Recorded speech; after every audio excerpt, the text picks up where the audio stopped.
And it's a miracle, really. I mean, let's just be honest, it's a miracle. We got a hybrid Zoom meeting, people remotely, people here, live stream on Facebook, fed downstairs, and it's almost worked. Yeah? That wasn't the plan. The plan was 90 people in the room here and just deal with it. But it's a model for the future. Hybrid meetings, broadcasting to the world, Facebook, etc., and getting great people. And I must say, when I signed up to this, my dream was to get Peter Oborne, Asa Winstanley, and then last night I heard Lowkey, and I can't believe that we've done it. I'm going to start with Peter because he takes a long run up, Peter. Peter and I may have a laugh about how we sat opposite each other, will we?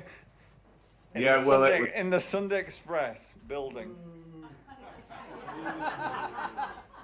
For 6 months, I was there for 6 months, Peter, opposite each other in my last moments in Fleet Street, yeah? But I must say, I've totally admired what Peter has done in the years since. I've got a great career behind me, but Peter's got a great career here. And if ever you see his tweets, if ever you read him on the web, if you ever see him on, I think it was Sky News and Pakistan and in what more, don't get him going about cricket. But what I want to hear from Peter, if I may, is broadly to discuss the need for an alternative media. Because Peter's written great stuff, yeah, about the EHRC, about the attacks on Jeremy Corbyn, about stuff going on in the Middle East. He was going to be in Damascus, but he's not. He's elsewhere. But I'm really grateful. So Peter, as we agreed the other night, just say what you want to say for 10 minutes, and I'm grateful. Thank you. Well, Greg, it's. I hope you can you hear me? Just checking. You're the second person in 2 days to say, "Can you hear me?" Of course we can, because we're multimedia. Well, it's lovely to see you again, Greg, after all these years when we worked for Mr. Desmond. Did we? I didn't know that. Yes, maybe, yes.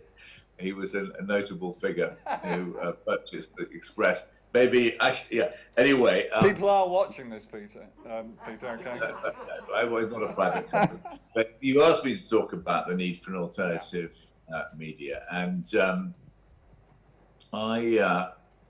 it's not, by the way, just an alternative left-wing media. It's, I think it's alternative media altogether. And I would say I took a long time to wake up to this. I entered journalism as a career, as I'm sure you did, as in the belief that our job was to report what was going on as fairly as possibly we could manage it. And of course, you were taught to do things, present things in an exciting and readable way, to attract people's attention. But it was meant to be fair and decent. And what I no longer think is the case is that you can get a fair hearing in the British media. And by the way, I think in many ways I know Mr. Sir I was going to call him Sir Keir Starmer, sorry. He gets a rotten, he may not be universally popular in the Labour Party, but you won't get a great review in the Murdoch papers or the Associated Papers or the Mail paper or the Telegraph. Even Mr. Sir Keir, he gets a pretty rotten old time. So let alone the biggest problem, which has emerged, I think now, which I do believe is new, is there are so many areas you're just simply not allowed to talk about. When I was at school, we had a rather lovely history teacher, and he brought down the political officer of the Russian embassy in about 1973. This is the height of the Cold War. And the political officer of the Russian embassy turned up this school and gave us the Soviet view of events. And it was very enlightening, and it was, he was very, and he taught us a lot, you know, that Russia didn't, Soviet Russia, you know, had genuine grounds for grievance against the West.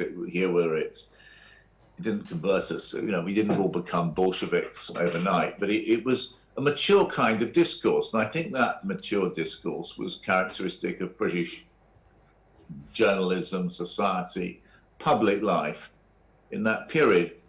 What has happened now is that we have a discourse where you're only allowed to have one view, and there are large areas of reporting which in the mainstream media are simply not allowed. I think I took too long to wake up to this. I mean, the first one, which is starting to change now, partly is climate change. For a long time, it was abolished as a subject matter, and this is probably the most, was beyond question, the most grievous, urgent issue of our time. And if you look at the coverage of it in the Murdoch papers, the Associated papers, it was dismissed as just a sort of a left-wing liberal concoction, including by Boris Johnson, who's suddenly in the last few weeks become a convert, and it was more. Another one I've been working on enormously hard, Islamophobia. In the mainstream papers, it's not acknowledged that it exists. Even the term is mocked. You know, imagine if you said there was a problem with Islamophobia.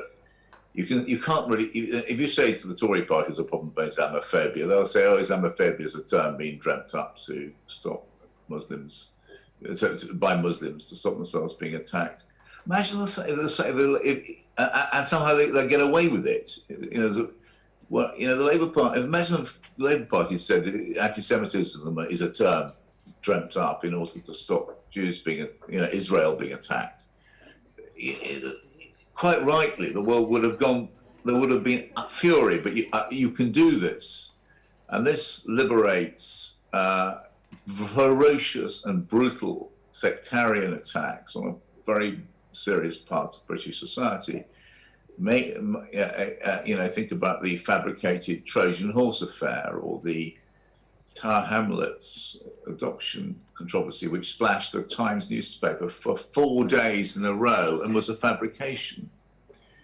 About a week or two ago, maybe a bit more, a month ago, I wrote a piece for Middle East Eye, which I have a political column for, about, it's just simply describing the submission by an organisation called Jewish Voice for Labour, saying that and it was a well-argued submission, and it contained the rather striking statistic that if you were Jewish, you were 5 times more likely than non-Jewish people to be investigated for anti-Semitism inside the Labour Party. What was striking about this, I don't know, is nobody tried to argue with the facts, and they argued perfectly reasonably. I think this was arguably a form of anti-Semitism or harassment. Nobody tried to argue, but even just to report this, that was what was so striking. I got heavy attack just for even reporting this was a form of, was wrong. In other words, what I'm really trying to, another case in point, the Julian Assange. This doesn't exist as a story in the mainstream British papers, including The Guardian. And if you, and here we have somebody who held, for reasons which are completely obscure, in detention on his own in Belmarsh,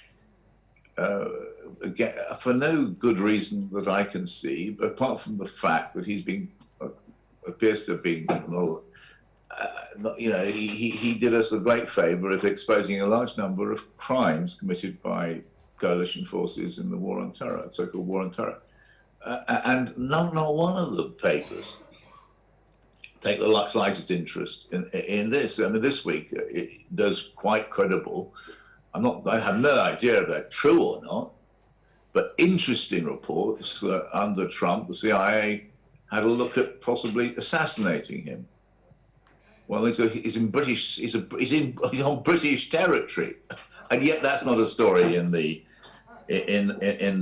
press. Another one I find extraordinary is the lies of Boris Johnson. You have a prime minister who's had a sort of illness, really. He can't help himself and lies all the time. And this isn't a story. This is where I start to become rather sympathetic to Keir Starmer. One occasion, Keir Starmer misled the House of Commons. And he did the proper thing. It was about 6 months ago. He said, sorry, I misled the Commons. I made a mistake. And he got slaughtered for it.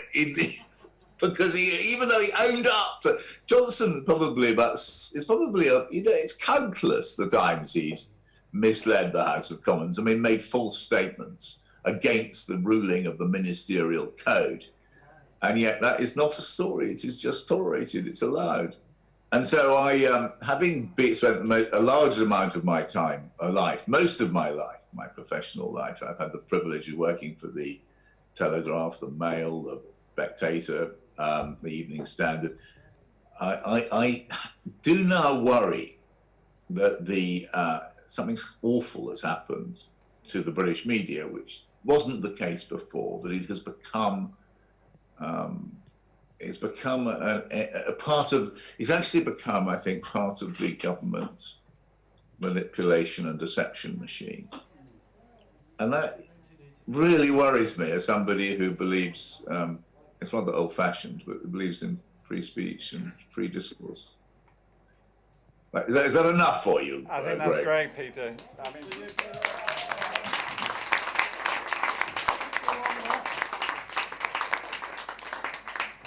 I know, and we don't need to discuss it, but I suspect that our politics are not exactly the same.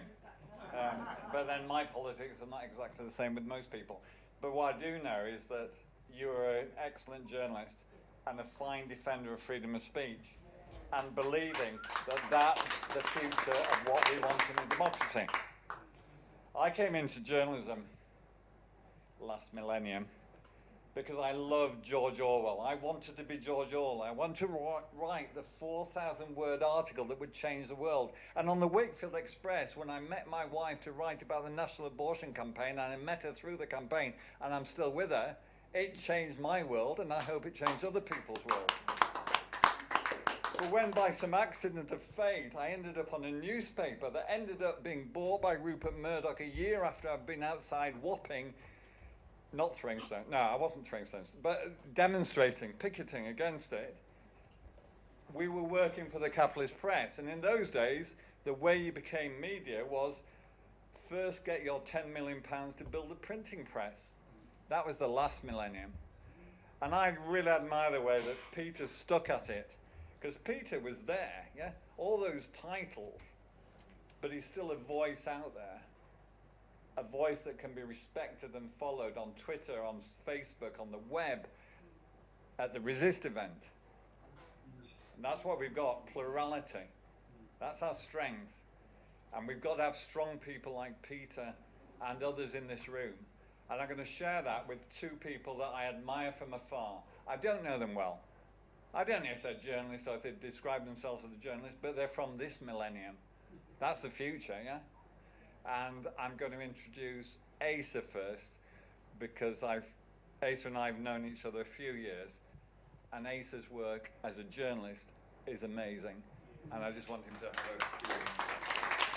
for which, of course, he gets a lot of shit, yeah? Yeah? I think there ought to be a rule, don't give journalists shit, right? Thank you.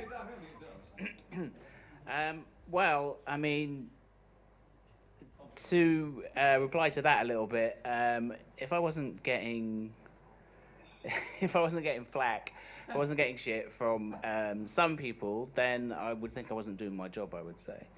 Yeah, I mean, it comes with the territory. What I would say about building our own media, Yeah, I mean, I agree with what Peter said about the British media. You know, it's sort of an established. It's an established edifice of lies, I would say. That's the way I would put it. Building our own media is important, really, because I'm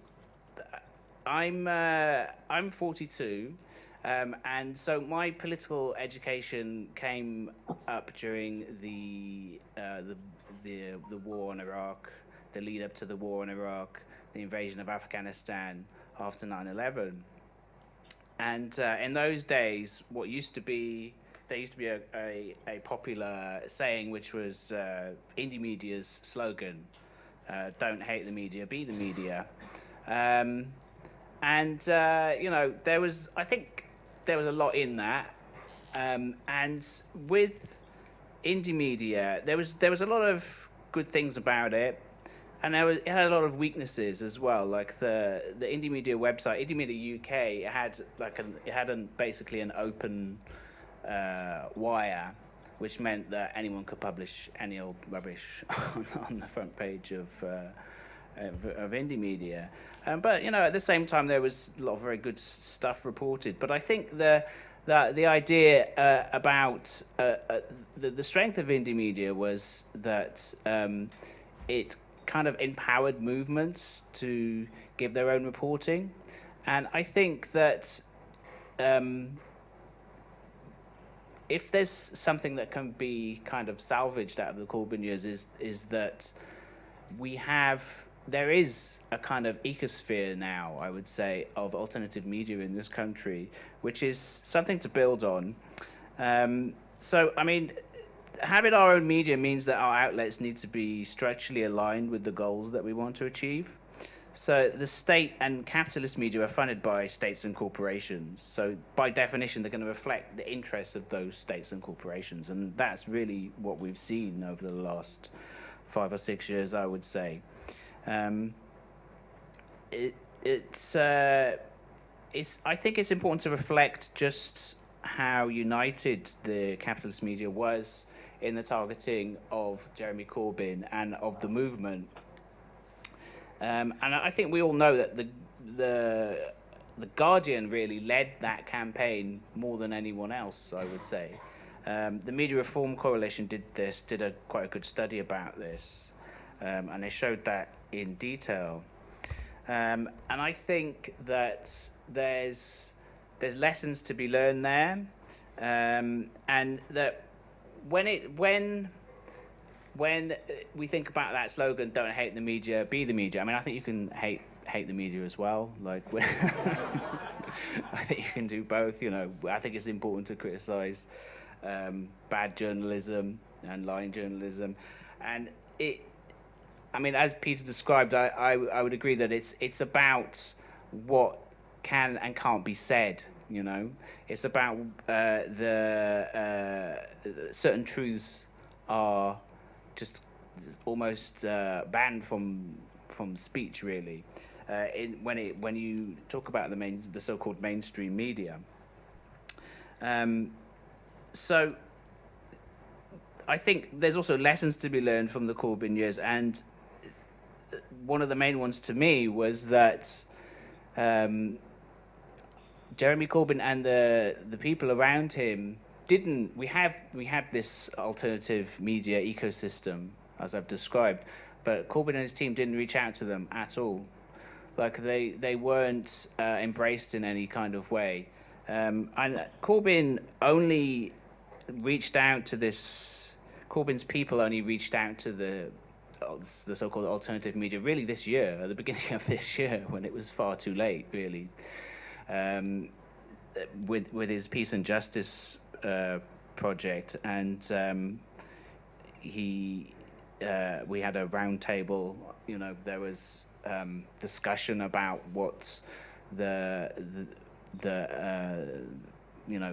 alternative media can reach out, what he can provide for the alternative media. But this was really far too late to make a difference to the campaign. that was mobilised against the left-wing leadership of the Labour Party. And I think it's important that when we say be the media, I mean, that includes all of you. So it's not only for journalists, it's for you as readers and as activists and as campaigners and political party members, if you are, and so forth. That when we're building up this alternative media ecosystem, it's that you should rely and promote those and don't promote The Guardian, for example. So I think it's realizing our own power in a sense that we have these outlets and we should rely on them and we should use them and we should spread those and that we should support those. We should support all the outlets like the Squawk Box, for example, has done a really good job. It's really just a one-man operation, but he's done a really good job, Steve has, of covering the right-wing campaign against the left-wing movement that tried to make the Labour Party into something that would have policies that most of the people in the country would really want to have. We have these outlets, and it's about promoting them, I would say. So there's lessons to be learned there. So he didn't, unfortunately, this is not to just criticize him as an individual, but it was also about the people around him. There was also, he also seemed wedded to the strategy of attempting to coddle media that was always going to be opposed to him, including the Jewish Chronicle and the Jewish News. I remember there was an interview with John McDonnell in the Jewish News and an interview with Jeremy Corbyn in the Jewish Chronicle at the height of the witch hunt, and it was, to me, it just seemed like a really crazy strategy. You've got this veteran campaigner of the Palestine Solidarity movement, Jeremy Corbyn, being interviewed by a paper that is, incredibly anti-Palestinian. The thing I always come back to with the Jewish News specifically was the way its front page during conference in 2019, when there was all the Palestinian flags being waved, and the Jewish News responded to that, saying that it was racist, basically, saying that having the Palestinian flag was this inherently bad thing, and it was an incredibly anti-Palestinian thing to have. And the Jewish Chronicle as well, one of its, I remember, I think it was in 2014 or 2015, one of its reporters, Marcus Dish, called the Deir Yassin massacre a so-called killing of Palestinian civilians.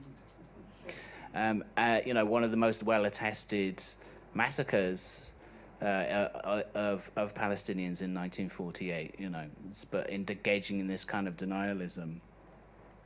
It was a really a kind of it was a really bad strategy, if there was a strategy at all, that was in place there, and it seemed to be an attempt to just placate hostile media that was never going to be placated, and instead they should have reached out to people like myself, really, and people like Peter as well. Peter only got an interview after, as far as I can tell. Is he still there? He's still there, yeah. Okay. No, I'm here.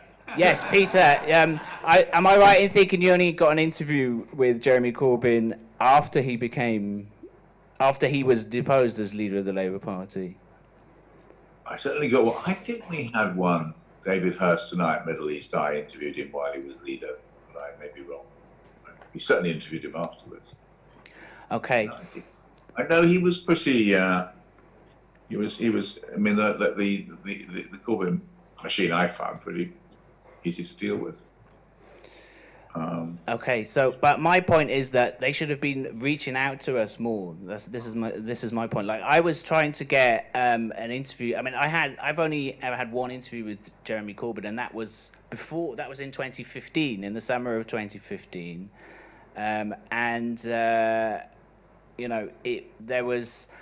all the way through. That was when he was trying to get elected as leader of the Labour Party, and all the way through his leadership, when the so-called crisis of anti-Semitism was on, I was trying to get interviews with him, but I was basically being kept away and fobbed off by his spokespeople, essentially.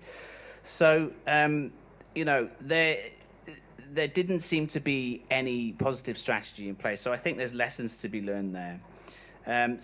And I would say that another thing that we need to learn the lessons of from the Corbyn years is that we need to learn.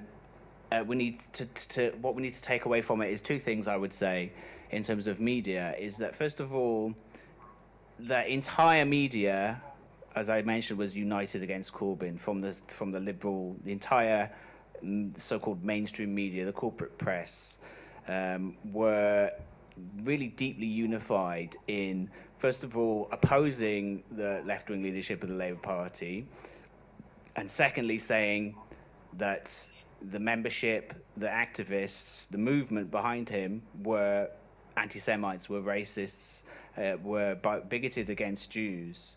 And it was impossible, as has been described, it was impossible to really question this.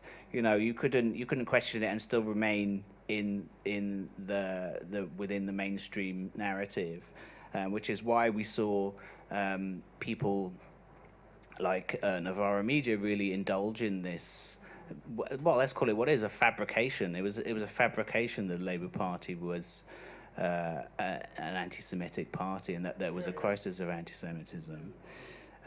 So that's one lesson. The second lesson, I would say, is a deeper, almost a deeper one, a more difficult one to learn, which is that the British media is very deeply infiltrated by British intelligence services.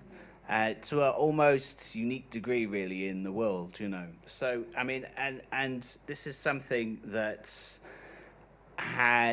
it's difficult to ascertain how much difference it made during the whole of this, but we can kind of see the broad outlines of it.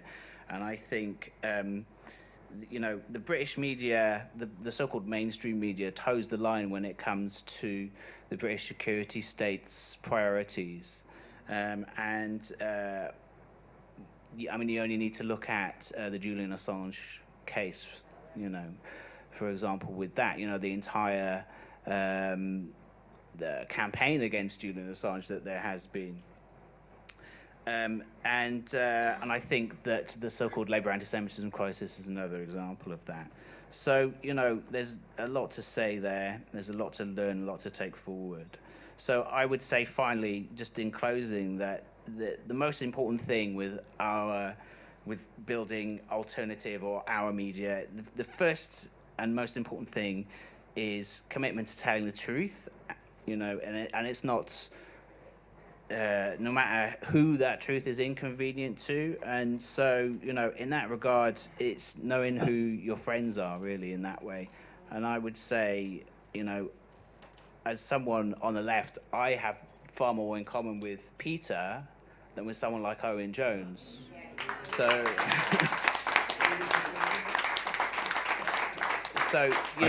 who claims to be on the left, but threw Corbyn under the bus at the first test in 2016. And, what he was saying wasn't supported by any of the facts, So that's where I'll leave it. Thank you.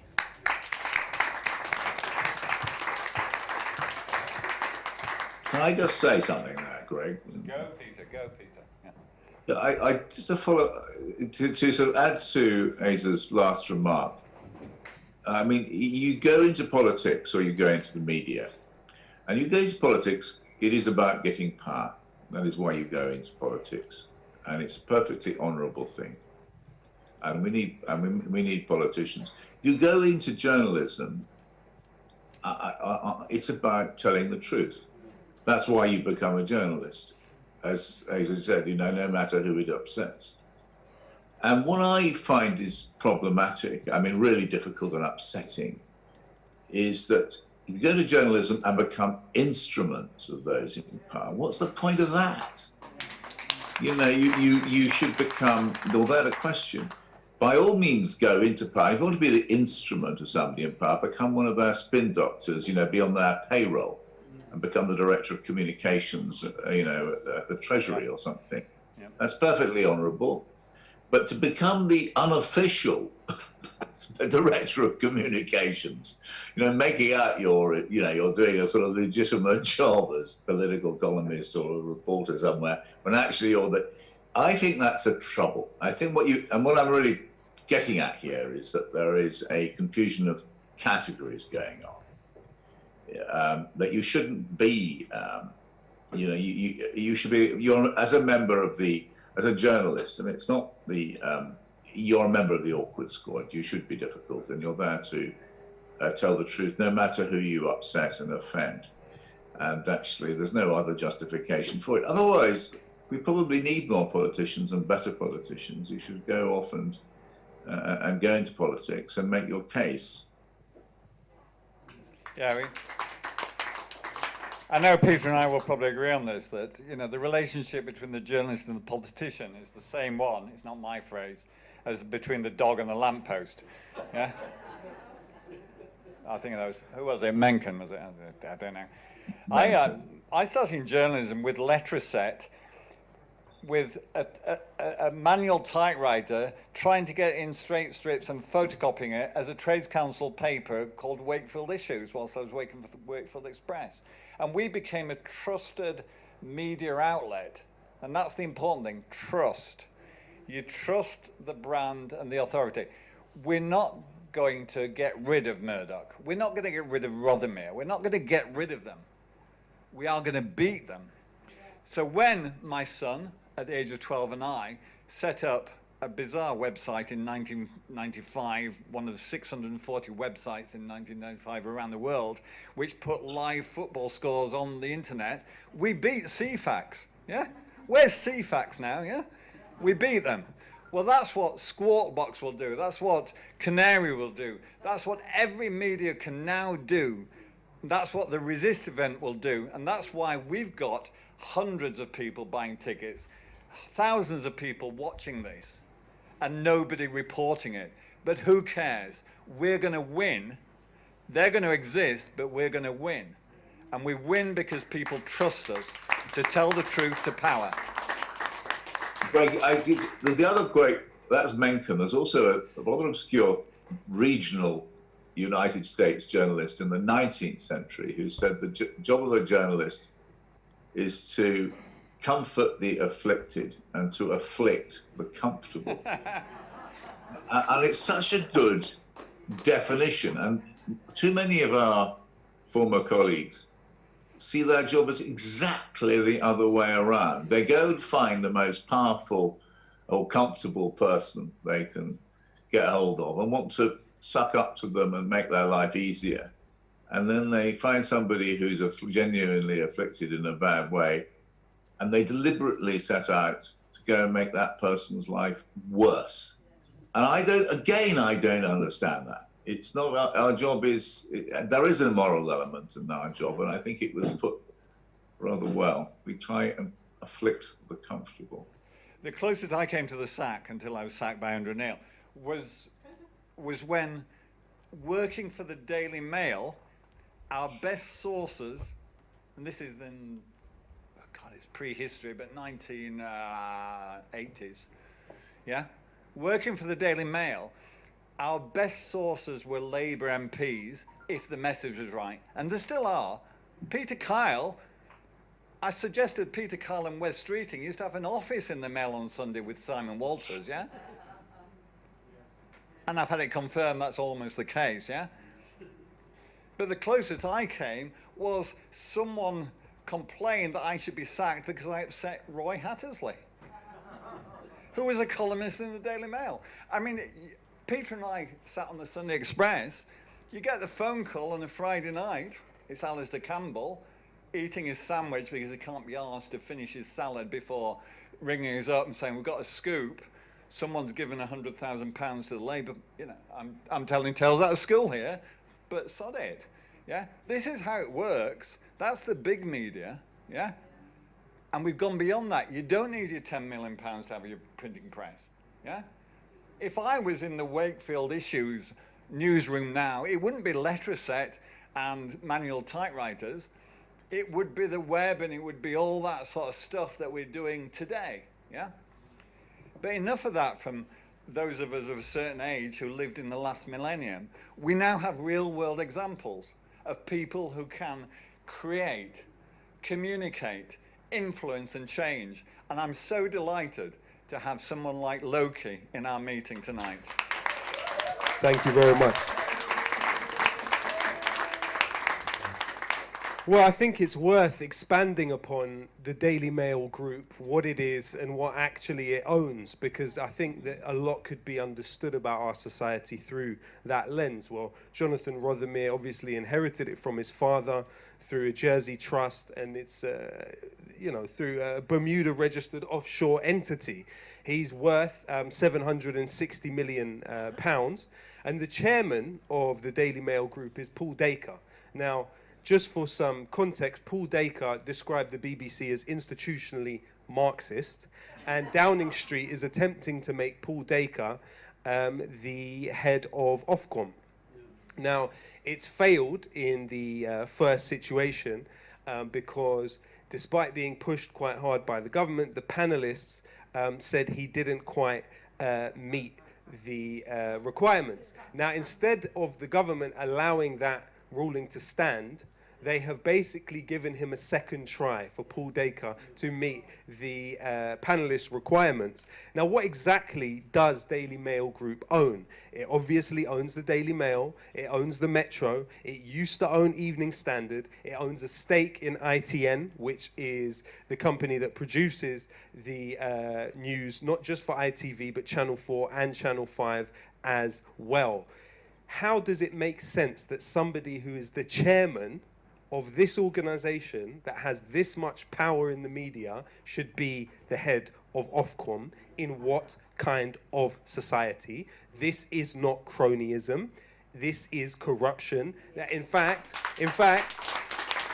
I would hazard that an uncorrupt kind of arrangement would be the aberration of what we've seen, certainly in my lifetime, of British history. What about News Corp? Well, it came out that Rupert Murdoch effectively avoided paying any corporation tax in Britain for over 11 years. You've seen basically News Corp being able to, in the 90s, while other organizations in the United States like Walt Disney, Time Warner and Viacom were paying a tax rate that ranged between 27.2% to about 32%, in the US, News Corp were able to get away with paying 5.7%. Also, they have quite a complicated network of subsidiaries that put the money in the Cayman Islands and Bermuda. What exactly does News Corp own? Sky News, Talk Sport, Talk Radio, Virgin Radio, The Sun, The Times, The Sunday Times. They're also a shareholder in the Press Association, the New York Post, Wall Street Journal. News Corp also owns HarperCollins, one of the big five publishers. As a charity, when it comes specifically to this issue around anti-Semitism and Jeremy Corbyn, we have to be clear when it comes to Murdoch that the News Corp Foundation actually funded the Jerusalem Foundation, which builds in settlements in Sheikh Jarrah and Silwan in Palestine, You also have, and that's included in the Jerusalem Foundation's own annual reports, but also Rupert Murdoch, alongside Dick Cheney and the former director of the CIA, James Woolsey, who was instrumental in the beginning of the Henry Jackson Society, and also the former US Treasury head, Larry Summers. And imagine this, the former Energy Secretary of the United States, Bill Richardson. All of these people are on the board of Genie Energy, which is an oil and gas company. Obviously, when it comes to Murdoch Media's reporting of the climate change, you have to take into account that this is somebody that sits on the board of an oil and gas company. But in addition to that, this company, Genie Energy, were given a contract by the Israeli government to develop oil and gas in the Israeli-occupied Golan Heights in Syria. What about the BBC? Well, we know that the current chairman, Richard Sharp, not only donated £400,000 to the Conservative Party before becoming the chairman, he also supported the now entirely discredited fake news factory Quilliam Foundation. He also funded Chatham House, which also is funded by BAE Systems, Lockheed Martin, and the US State Department. What about the Director General of the BBC currently, Tim Davie? He stood as a councillor for the Conservative Party in Hammersmith and was actually the Deputy Chairman of the Tory Party there in the 90s. We also know, as many of the people who are here were present in the previous talk, that the BBC has a history of allowing the British security services to vet its employees, meaning that if you had a family member who was in the Socialist Workers' Party, you were likely to be vetted by MI5, and the BBC would be told, no, don't employ this person. What is, bizarre to me is that simultaneous to what seemed to be some of Jimmy Savile's worst crimes at the BBC, you had the security services inside the BBC literally vetting people that worked in makeup and the wardrobe department of the BBC. When we look at the Koch brothers, their influence in Britain is nowhere near what it is in the United States, but there's still something significant that people should know about. When you take into account that the Koch brothers' wealth initially came from their father building an oil refinery for the Nazi government in Germany, and much like the other corporations who were present in Nazi-controlled Germany at that time, from Volkswagen to Coca-Cola to Ford, rather than being cancelled, quote unquote, as the new sort of marketing ploy, what happened were they were given compensation, as the rest of these companies were, for sites of theirs that were hit in bombing by the Allies in World War II. Obviously, before one of the Koch brothers died, if their two fortunes were to be put together, that would equal the richest person in the world. In terms of the fossil fuel industry, it gets about $5.5 trillion per year of subsidy. Now, that's a real status quo to protect, isn't it? Well, they've given hundreds of thousands of dollars to Spiked Online in this country. You also have to remember that simultaneous to Standing Rock protests against the pipeline, which the Koch brothers had a direct interest in, Spiked Online, the Koch brothers funded website, were publishing articles that were attempting to discredit the protesters. And in fact, David Koch said, if we're going to give a lot of money, we'll make darn sure they spend it in a way that goes along with our intent. And if they make a wrong turn and start doing things we don't agree with, we withdraw funding. So remember that Donors Capital Fund and Donors Trust, these organizations are known to be funnels for the Koch brothers. Particularly, for several years, the Koch brothers were identified as the largest funders of these organizations. Now, these organizations also funded the Center for Security Policy, which was responsible for the Muslim ban. It gave Trump the blueprint for it and was even given a big up by the White House in their press release on the announcing of the Muslim ban. They also funded the Middle East Forum, which funded Tommy Robinson. So when you then look at an organization like Spiked Online and their articles, it doesn't surprise you that they've had 12 articles supporting Tommy Robinson, because in one way or another, they are plugged in to the same kind of movement. I mean, I've said it before, but I think it is worth looking at global media. And, because LBC performed, there's the space within LBC to assimilate Nigel Farage, kind of Katie Hopkins at one point it looked like. There's also space to assimilate David Lammy, who of course is the recipient of funds from the Israel lobbyist Trevor Chin, but there would never be space within that place to assimilate the kind of mildly redistributive ideas of Jeremy Corbyn. And when we look at Ashley Tabor King, who runs global media, he was again given it by his father, Michael Tabor. It's registered in Jersey and pays no corporation tax. When we look and we try to deduce what are this man's politics, okay? You look at his charity, the Ashley Tabor King Foundation. It funds a mysterious military organization, Tar Mor, which means big house in Gaelic, which promotes the efficiency of the armed forces and the crown servants. On the board of the global media is also Stephen Mirren, who is also on the board of the charity, but simultaneous to that, despite the fact that this organization, Global Media, owns many radio stations, literally its CEO is on the board of Universal Music, which is one of the record labels who will derive profit from how often their song is played on some of these radio stations. Who else is at this organization? The chairman of Global Media is Charles Allen, Lord Allen of Kensington, thanks to Ed Miliband.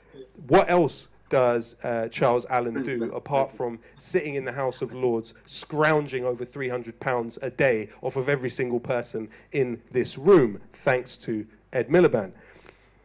Charles Allen is also the chairman of a cleaning and catering company, ISS, which has benefited massively from NHS privatisation, particularly through PFI schemes. Also, you have on the board of the charity Henry Stephen Jones, who has roles on the board of several different companies, from Together All to Aconics. These companies have contracts with the US Defense Department and with the Ministry of Defense. So essentially what we're talking about is an orthodoxy, which is servility, and that's on the ownership level. When we look at the journalistic level, in my mind, I believe that servility for access is the order of the day. You have through things like the D-Notice Committee, you have through these kind of relationships that are set up, a way in which journalists basically will render themselves stenographers. Not necessarily in terms of covering historical events where there isn't much at stake. It's almost like declassified documents. When it comes to things happening right now, there seems to be this across-the-board general obedience. Now, social media obviously has thrown a spanner in the works to some extent, but that is also limited and also has a lot of the kind of monopoly logic behind it. So I'd like to look at it this way. In Palestine, between 2015 and 2018, you had over 500 Palestinians, among them children, arrested for posts that they made on Facebook. Now, the organization within the IDF, which is tasked with monitoring the communications of Palestinians, is Unit 8200.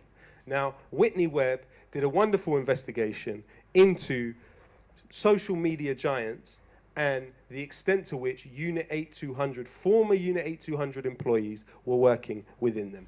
She identified 28 former Unit 8200 members working at Google. She identified 15 working at Microsoft, and she identified 13 working at Facebook. When we look also at the extent to which the ADL, the Anti-Defamation League, which in the 60s, the FBI, in their own internal memos, were questioning whether it violated the Registration of Foreign Agents Act. And it, I quote from this FBI memo, "It is incredible to assume that what the ADL does is not furnished by the Israeli government. Of course, by then, the FBI was already collaborating with the ADL, and today the ADL is the largest non-governmental law enforcement trainer in the United States. But when it comes to social media and the ADL, what are we talking about? We are talking about the ADL having a Silicon Valley command center funded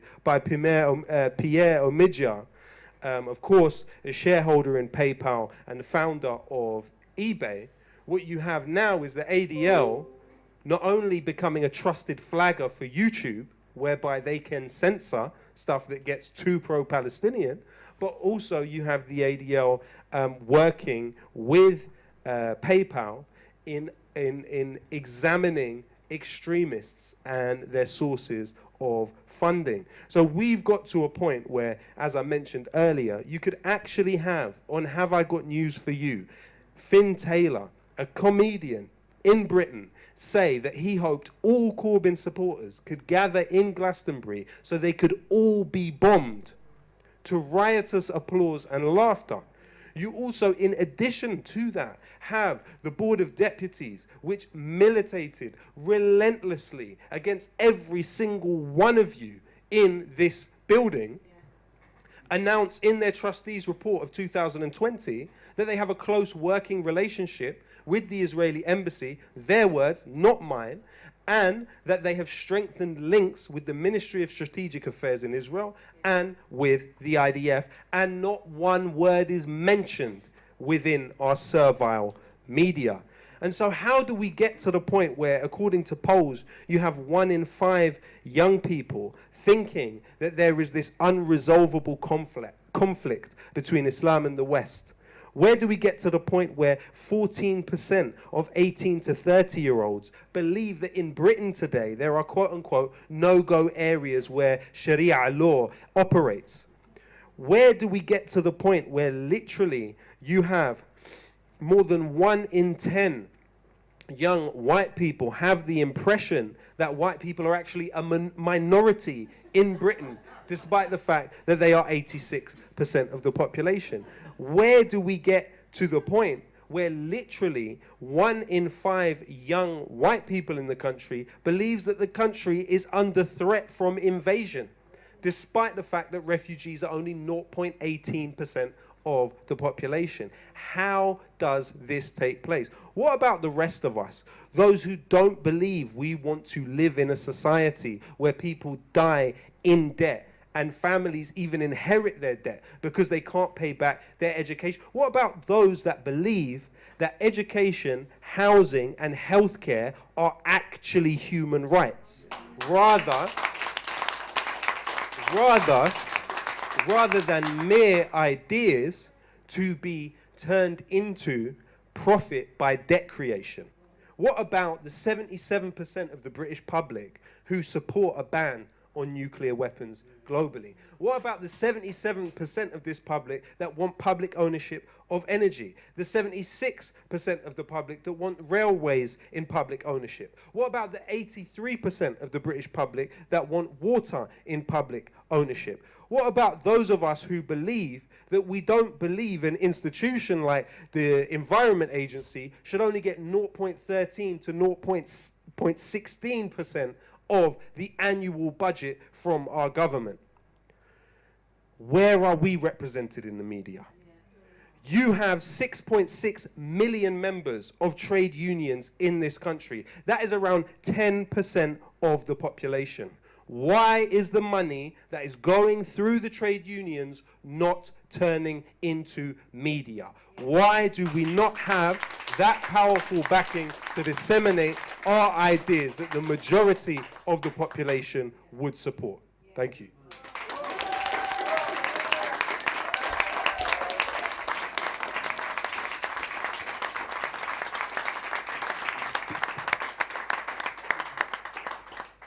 I would say let's take 2 minutes. The first minute for applause, and the second minute just to take in all that. Yeah? It'll be on the web. We'll regurgitate it, etc.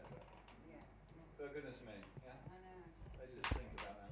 Yeah. Please give it applause.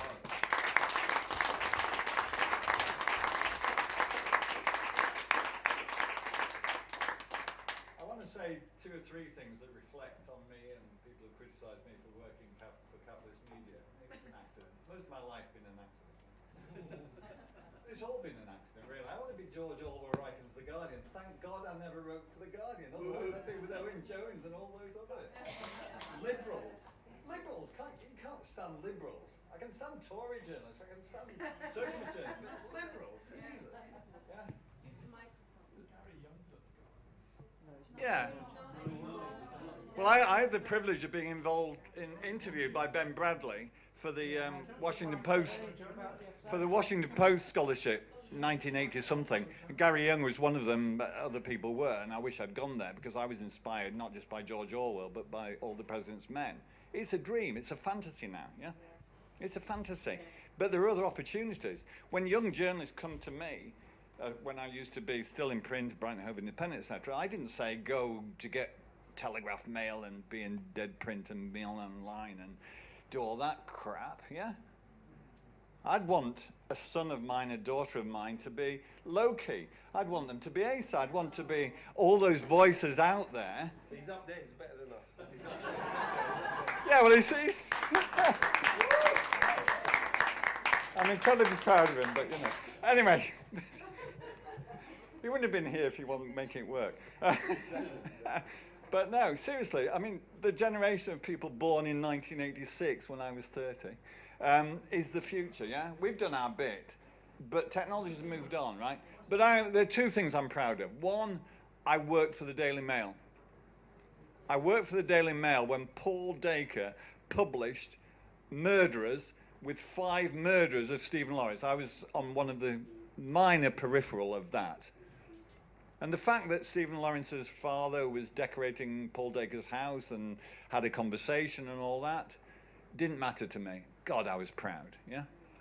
I was proud to be at the Sunday Times. By accident, Murdoch bought Today newspaper from some other spiff, and I thought, if Murdoch owns me, I'll move to the Sunday Times. And I sat opposite the person who talked and guarded, not very well, Mordecai Vanunu, who was the whistleblower who said Israel has got nuclear secrets, and ludicrously put him in a safe house, took him to Italy, and Mossad kidnapped him. And he's still there. He's still in touch with me, right? Don't tell me that Mossad doesn't operate abroad because they kidnap people. Don't tell me when I have worked for 2 newspapers where I know there are MI6, MI5 agents in the newsroom. Not just contacts, agents in the newsroom. And I would name them if they still mattered, but it doesn't matter. None of this is a conspiracy. Capitalism isn't a conspiracy. Capitalism is a collation of facts that Lowkey's just gone through. You've just got to understand it. But what you've got to be is media savvy. Read the Daily Mail. I get the Daily Mail because you've got to know what's happening. You've got to know that Keir Starmer is briefing this to Daily Mail readers. You've got to read well, I don't read The Guardian. I mean, Jesus. But you've got to read the Morning Star, you've got to read the Web, you've got to read Asa, you've got to read Lowkey, because actually we've moved away from the big Lord Rothermere Murdoch titles, the brand. We've moved on to trusted people. If Jackie Walker says something, if Lowkey says something, if Asa says something, I believe it. I believe it more than if I read it in the Daily Mail or in the Telegraph or whatever. So you've got to analyse all that, but you've got to know the facts. And you've got to read the facts and be media savvy. This wasn't easy. Lowkey knows stuff, and he deserves for us to understand stuff. Because what happens is if you don't understand stuff, everyone just says anti-Semite. They just say conspiracy theorist. They just say abuse. Because we win on facts, we win on argument, we win on media. But they currently, for the moment, win on power. But we're going to resist. And we're not just going to resist, we're going to step forward and win. Anyway.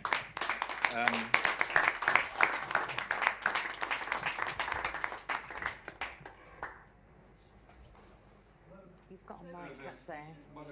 No, sorry, Sorry, are you going out? Yes. Okay. there's a few people were emoting out there. So.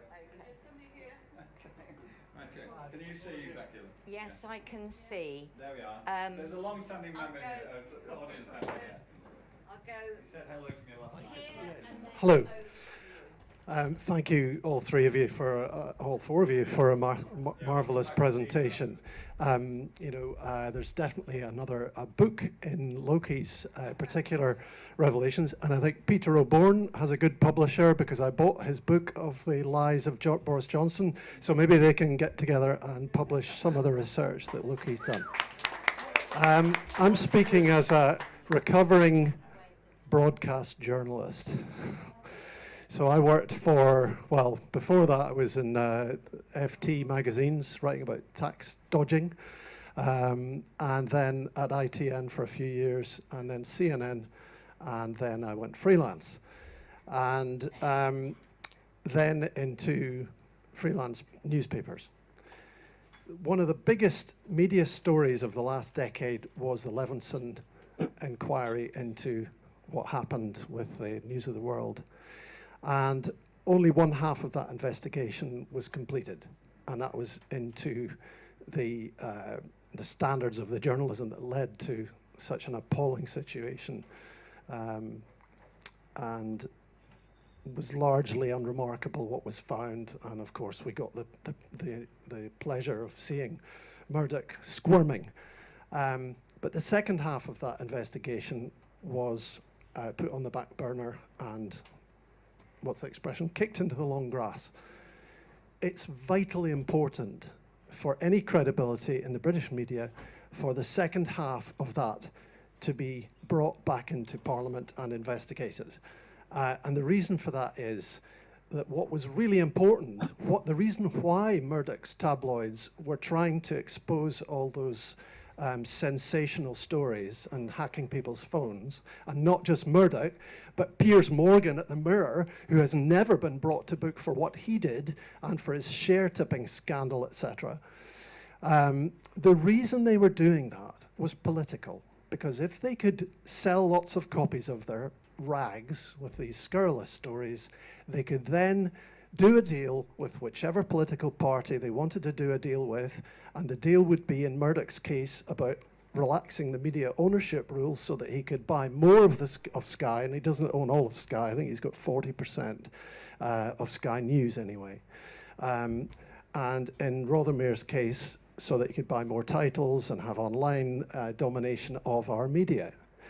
And that's why they wanted these sensational stories.